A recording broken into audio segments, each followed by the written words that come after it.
Part 3.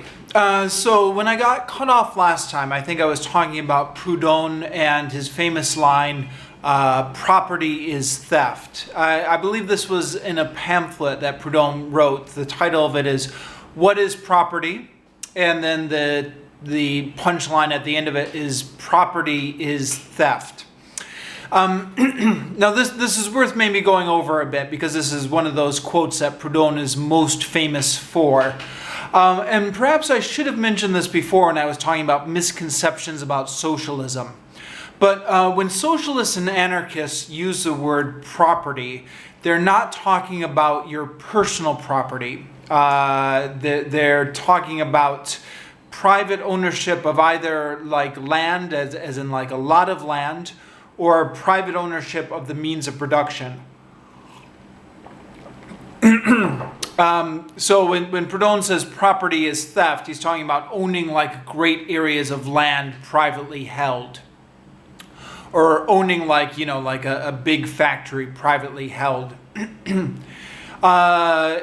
socialist vocabulary, socialist and anarchist vocabulary, there's a distinction between private property and personal property. Personal property meaning, you know, your comic book collection or your toothbrush or, you know, your clothes, the things that belong to you. And this is not understood by most people, and arguably the problem is with us leftists who have our own private vocabulary that nobody else understands. Although I think, in fairness, I think part of this is because that the meaning of the word has changed over time. So I think in the 1840s, when Proudhon and Marx were writing, it was clearer what was meant by these terms. And I think you can still kind of notice this kind of in certain contexts. For example, if I say, oh, he owns a lot of property, I don't mean he has like a big comic book collection, right? It's kind of clear from that sentence that I mean he has a lot of land. Or when you talk about like the property class or something like that. So that's kind of the older, more traditional meaning of the word property, and that's kind of what is meant by in socialist or anarchist discourse when you talk about the abolition of private property. Anyways, moving on to the next big founder of anarchism, who is Bakunin. I read an interesting biography of Bakunin back when I was 20 or 21, which I got out of the school library, and I don't remember the name of it, or I don't remember the author. So apologies, I know that kind of helps nobody, but I guess the point being, if you search Amazon, there should be readable, popular biographies of Bakunin out there. Bakunin was an interesting guy. He actually came from a aristocratic Russian family. So he came from a wealthy family, but rebelled against them. Bakunin was also involved in the revolutions of 1848. He also gets a brief mention in that book I mentioned before, Revolutions of 1848 by Priscilla Robertson. Bakunin was in Dresden, on the barricades in Dresden. There's a famous quote about Bakunin, who, I forget who said it, was like the police commissioner or something like that. He said, on the first day of revolution, Bakunin is indispensable. On the second day of revolution, he should be shot. Meaning kind of like he was very instrumental in kind of getting the revolution started, but then he was kind of detrimental to it afterwards, I guess is the meaning of that. Interestingly enough, this is one of those little historical bits of trivia. Bakunin was on the barricades in Dresden with Richard Wagner. Wagner, you know, the famous opera guy, the guy who writes the operas about all the Vikings and Norse mythology. Wagner was also a very interesting guy. So if you read a biography of Wagner, his association with Bakunin will probably pop up in that. I read some years ago, not a biography, but it was called Wagner, a Documentary Study, which was just kind of a collection of documents. And included in that was Bakunin's appraisal of Wagner on the barricades, because the two of them were side by side in the Dresden barricades. He then got imprisoned after the failure of those revolutions. sentenced to death, which was eventually commuted to life imprisonment. He was given over to the Russian authorities, and he had this dramatic escape where he escaped from prison and then escaped to Japan, and then worked his way down from Hokkaido down to Yokohama, and then escaped to the US, and then from the US he was able to get back to Europe, so he went on this kind of epic trip around the world, kind of escaping from prison. Bakunin is also famous for his feud with Marx, although I guess both Proudhon and Bakunin are primarily famous for their feuding with Marx. But Bakunin, unlike Proudhon, was actively working out to set up an alternative philosophy to Marx, or an alternative organization. Now, Bakunin also has his dark side, and this is something to note because you don't hear about this so much in anarchist circles, or you don't hear about this when you're reading kind of literature that's sympathetic to the anarchist tradition. They will tend to gloss over this. I've heard about this more when reading biographies of Marx. Some of Marx's biographers will talk about Bakunin's dark side. And then again, this was something that came up frequently when I was arguing with Trotskyists, because they tend to be very educated about Bakunin's dark side.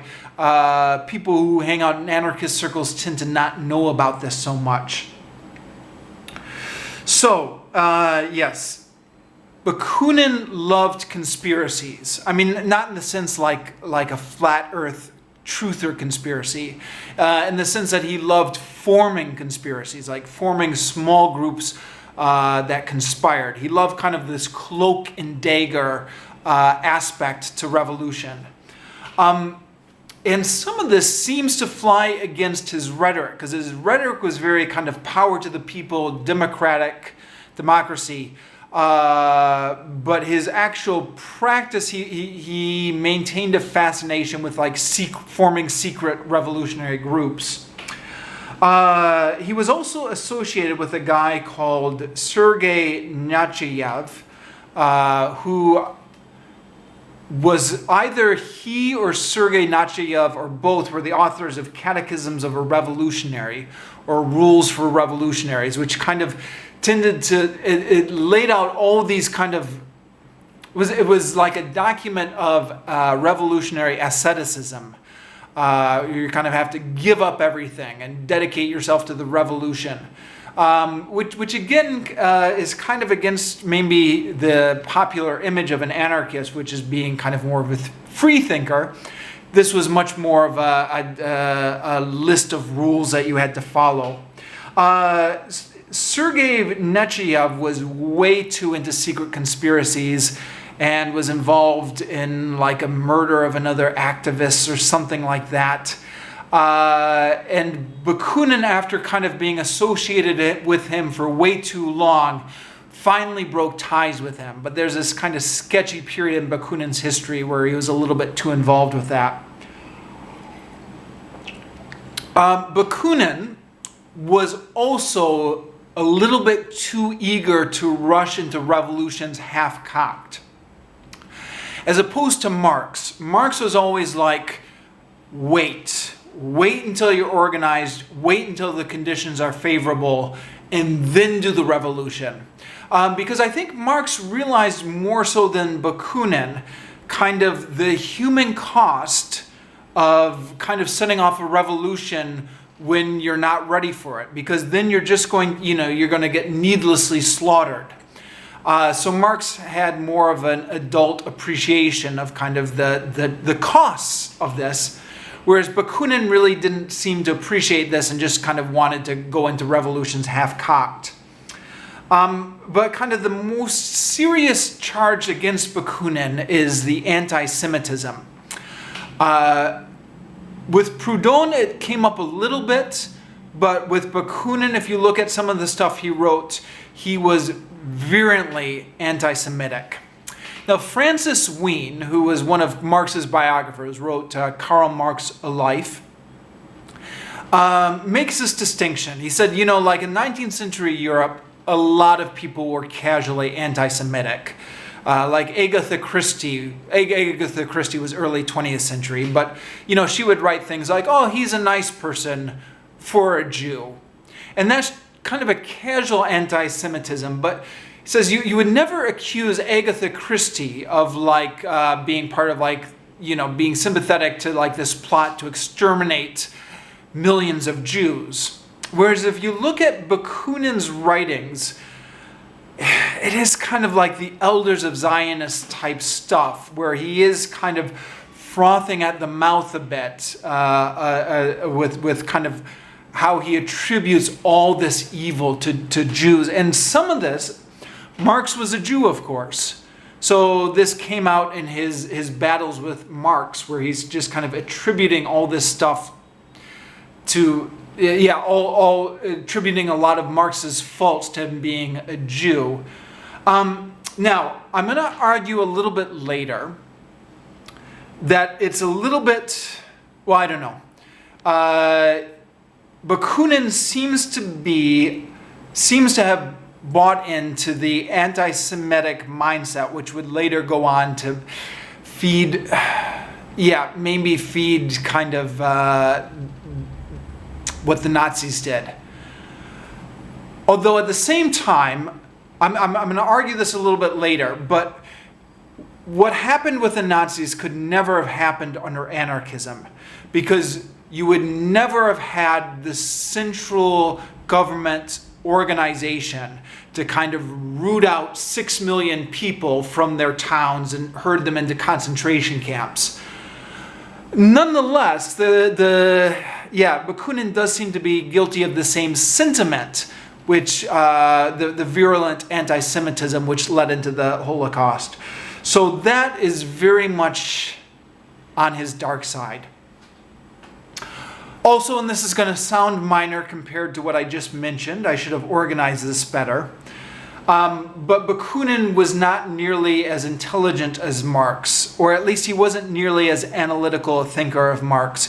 I mean, if you go through and you read kind of what some of Marx's political arguments, he is very analytical in the sense that he lays out this point, and then this point, and then this point, and kind of point and rebuttal. And Bakunin, I think, could never really match that. And that's why this is slipping into a little bit of personal opinion here, but I think in the argument between Marx and Bakunin, Marx comes out a little bit on top of this, which is not to say Marx is right, but just that he's the more analytical, thorough arguer in their discourse. All of that aside, I think Bakunin still holds up, still has value today as a critic against Marx. Because if you read Bakunin, you can see that he so accurately predicted what was going to happen with the Soviet Union and kind of the horrors of Leninism and Stalinism. You read that today and you just... It's just amazing how accurately Bakunin predicted this. Bakunin said, look, when you have this elite group that's going to control the revolution, you're going to end up with a dictatorship which is worse than what we've got now. Just kind of, he said, even if they have the purest motives, just kind of giving them this position of power is going to corrupt them. In fact, I've got a rather extended quote here. This came from Isaiah Berlin's biography of Marx, in which he gave an extended quote of Bakunin, which I think maybe bears repeating because it so accurately predicted the problems of Marxism. It says, quoting here, "We believe power corrupts those who wield it as much as those who are forced to obey it. Under its influence, some become greedy and ambitious tyrants, exploiting society in their own interests or in that of their class, while others are turned into abject slaves. Intellectuals, positivists, and doctrinaires, all those who put science before life, defend the idea of the state and its authority as being the only possible salvation of society. Quite logically, since from their false premises that thought comes before life, that only abstract theory can form the starting point of social presence possessed by very few, of social practice. They draw the inevitable conclusion that since theoretical knowledge is at present possessed by a very few, those few must be put in control of social life, not only to inspire, but to direct all popular movements, and that no sooner is the revolution over than a new social organization must at once be set up. Not a free association of popular bodies, working in accordance with the needs and instincts of the people, but a centralized dictatorial power concentrated in the hands of this academic minority, as if they really expressed the popular will. The difference between such revolutionary dictatorship and the modern state is only one of external trappings. In substance, both are a tyranny of the minority over the majority in the name of the people, in the name of the stupidity of the many and the superior wisdom of the few. And so, they are equally reactionary, devising to secure political and economic privilege to the ruling minority and the enslavement of the masses, to destroy the present order only to erect their own rigid dictatorship on its ruins. By the way, I apologize for stumbling through that quote and for mangling it in the process. I'll just copy and paste the whole thing in the video description. That'll probably be of more value than the reading I just did of it. But yeah, that I think is kind of Bakunin's lasting value, is accurately predicting where the horrors of Marxism could lead. The end of his life, apparently Bakunin did not age well, and this has come up in 2 books I read on him. Actually, one was The World That Never Was by Alex Butterworth, which is kind of a history of anarchism generally. The other was Bakunin and Invention by Horst, Bienek. Both of these kind of give the impression that near the end of his life, Bakunin was just tired. Being a revolutionary and kind of hiding out from the police and all the adventures of it is a young man's game. And by the time he was 60, Bakunin was apparently kind of regretting a little bit, kind of turning his life on his turning his back on his aristocratic life that he had grown up with, and kind of wanting the middle class comforts and kind of trying to. Looking a little bit pathetic near the end of his life, unfortunately. It's maybe a sad fact that revolutionaries do not age well. So the Paris Commune, I'm going to skip over this now because this was something that happened between Marx and Bakunin. After the Paris Commune, Marx and Bakunin were both part of the Working Man's International. Sometimes it's later referred to as the First Working Men's International because there are a few different versions. But yeah, the first one was this kind of organization of leftists or socialists. And up until 1872, Marx's faction and Bakunin's faction were both in the same organization. And that at 1872 in the Hague Congress, Marx finally was able to marshal his forces and expel Bakunin and his organization, his followers. And that was the big split between communists and anarchists, or between Marxists and anarchists. Up until this time, they had been working within the same organization.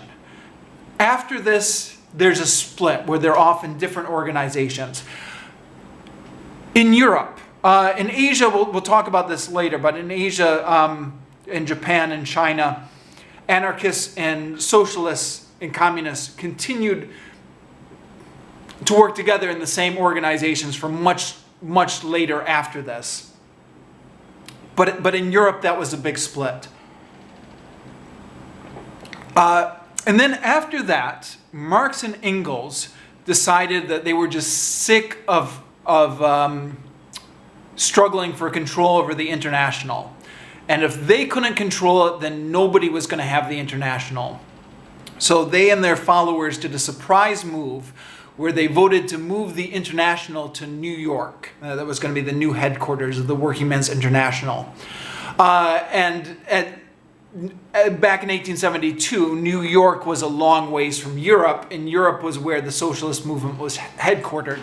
So that was essentially their way of killing the First International.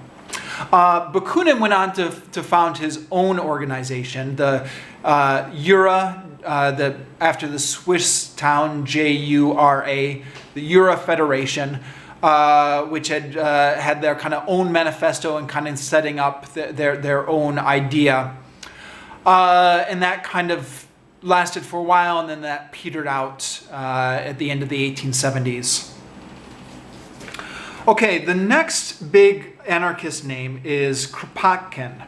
And with apologies, I know very little of Kropotkin. This is kind of the thinker I know the least about, in part because most of my historical interest was in the 19th century, in the Paris Commune and Marx and Bakunin and stuff like that.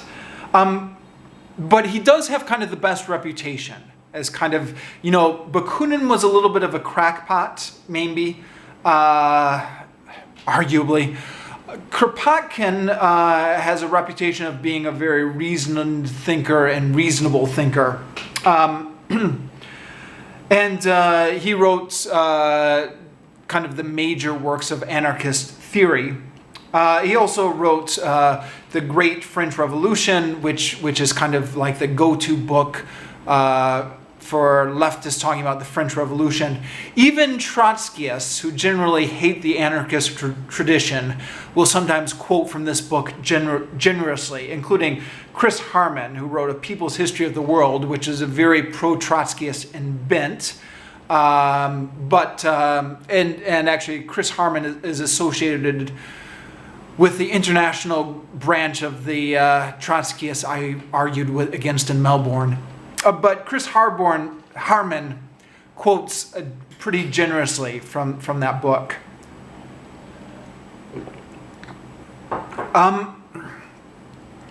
The one thing about Kropotkin that I do know, and this is again something that Trotskyists will usually bring up,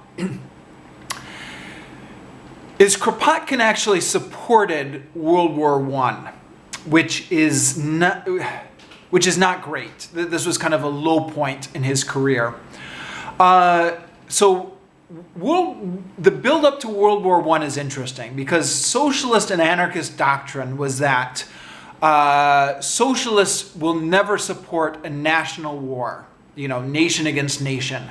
Socialists only support kind of a class war. But you would never support a war between Germany and France because from a socialist point of view, the workers of Germany and France have more in common with each other, and they should be fighting the factory owners and they shouldn't be fighting each other.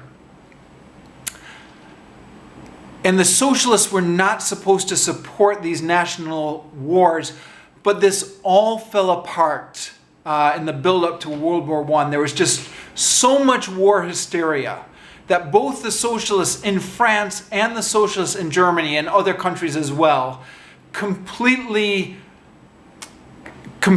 forgot about their class solidarity.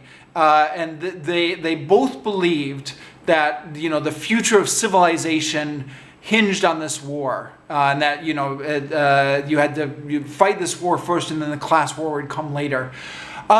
Yeah, it's just an interesting historical case of war hysteria and war propaganda kind of overtaking everyone's common sense. And then when the end of the war was over, and then people were like, well, what was that war all about? Why were we fighting? A number of prominent socialists, of course, did not support the war. Rosa Luxemburg, Eugene Debs. And these are the people we remember. But what we tend to forget is that by and large, the larger socialist organizations did kind of fall apart and fall into line and support the war. And actually, this was why the Second International Working Men's Association fell apart because of World War I. So Kropotkin was not alone in that. There was a lot of socialists who also fell into this war hysteria. But Kropotkin, it's unfortunate that Kropotkin was such a big anarchist thinker. He wasn't just like, you know, like a moderate socialist or something like that. He was like the preeminent socialist, anarchist thinker. The other anarchists at the time were by and large appalled by this. Emma Goldman writes in her autobiography about how horrified she was to learn that Kropotkin was supporting the war. But yeah, Kropotkin just got caught up in this war hysteria that, you know, you had to defend civilization against the Huns.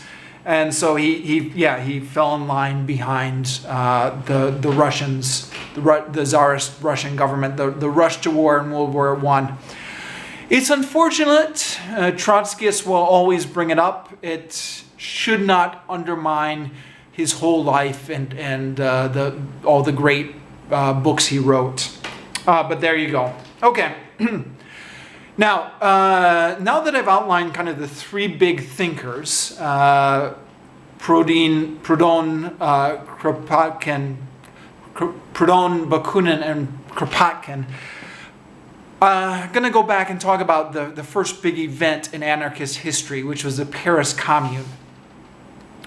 Now, the Paris Commune occupies a big place in both communist and anarchist mythology. So communists have written extensively about the Paris Commune. Anarchists have written extensively about the Paris Commune. But the thing to remember, I guess, is that on the ground, it was a completely unplanned revolution. So this was happening right at the end of the Franco-Prussian War. And it was obvious that there was a lot of kind of tension from the working class in Paris. There was kind of... It was a volatile situation. It was kind of ripe for revolution. Marx actually wrote an address saying, whatever you do, don't have the revolution now. He's like, this is the worst time for revolution. The Prussian army is right outside. Just wait until the Prussian army goes home, and then, you know, maybe then you can have your revolution. So Marx was advocating against the revolution. I think anyone kind of in any position of authority in the socialist movement was arguing against the revolution. But it ended up happening anyways. The Parisian government was trying to remove the cannons from the working class neighborhoods. Working class said, what are you doing? These are our cannons. And then there was just kind of a spontaneous uprising. The Parisian government panicked, the French government panicked, and just evacuated Paris. And then just all of a sudden left a power vacuum in which all of a sudden the working class was in control of Paris. And nobody planned it, and nobody organized it. And there was kind of no clear ideology. There was just like a power vacuum. And elections were held, and kind of the working class elected kind of representatives. And so you had a Paris Commune government, but there were, in no clear way was either Marx or Bakunin directing this. Now, at this time, Marx was not yet the household name that he is today. So there were no real Marxists in the Paris Commune. I think there was like one person, Verlaine, who was a member of the Working Men's International. Bakunin didn't really have a lot of adherents per se either. The Paris Commune, the government, ended up forming two kinds of factions, referred to as the majority and the minority. The majority is often referred to as Jacobins.